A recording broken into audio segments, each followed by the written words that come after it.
enchaîne sur les moments sur appui. Alors les moments sur appui, qu'est-ce que ça va être, hein? Ici, pour vous, petit rappel, on sait que lorsqu'on a nos deux appuis comme ceci, et là, ce qui représente ma dalle qui est plutôt donc une poutre en long de 1 mètre, je me retrouve avec ici le moment que j'ai trouvé en travée.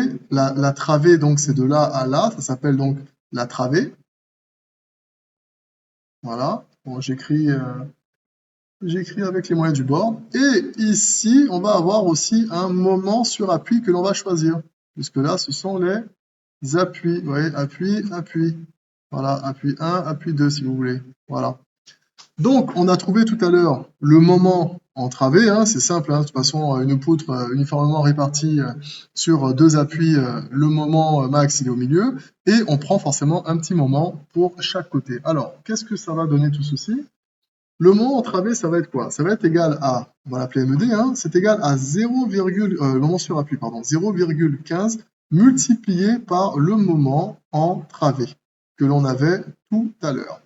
Ce qui fait donc 0,15 multiplié par, alors, les moments entravés que j'avais, de toute façon, alors attendez que je regarde ma petite feuille qui va bien. Alors, j'en choisis qu'un seul, parce que du coup, là où je vais avoir un moment max, ça suffira à ma tac. 0,15 multiplié par, alors je ne sais plus où j'ai noté mon moment entravé, voilà, 7. Ici, 7,468, ce qui va me donner donc ici 1,12 kN mètre. Voilà.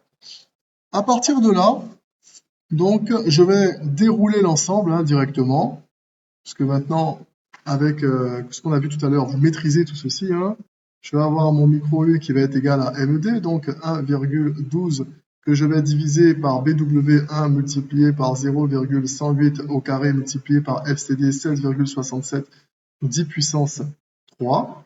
L'ensemble, ça va nous donner un résultat de 0,0057. Là, si je fais un petit gribouillis sur mon brouillon, donc je crois que c'est 0,0057.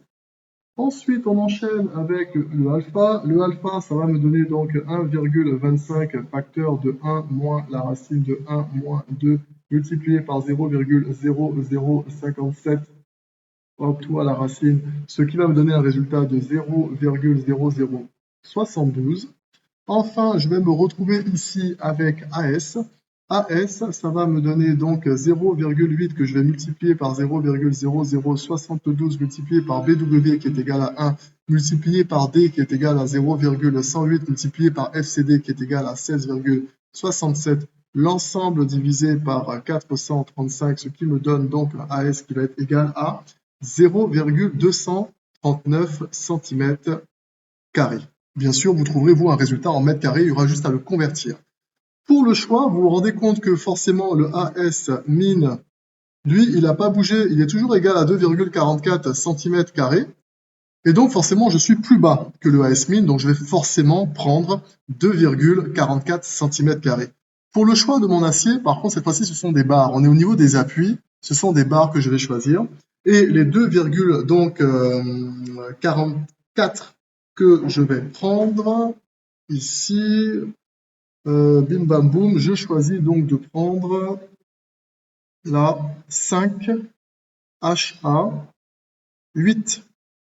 Vous voyez, tac, 5HA8.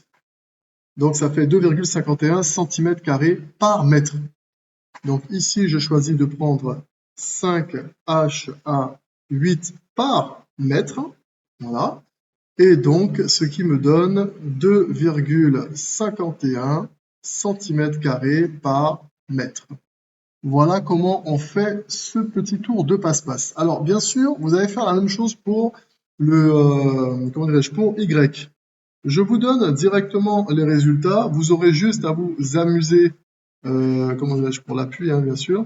Vous aurez juste à vous amuser à faire le calcul pour retrouver l'ensemble. Ici, moi, j'ai trouvé 0,77 kN mètre. Ensuite, au niveau micro U, Y, j'ai trouvé pour ma part 0,0039. Ensuite, l'alpha, j'ai trouvé 0,0049. Concernant donc forcément ASL, j'avais 0,164 cm². Et comme forcément ça, c'est beaucoup plus petit que le 2,44 qui est ASmin, donc j'ai fait le choix forcément de prendre ASmin et obligatoirement, je me retrouve aussi de l'autre côté avec 5 HA8 par mètre.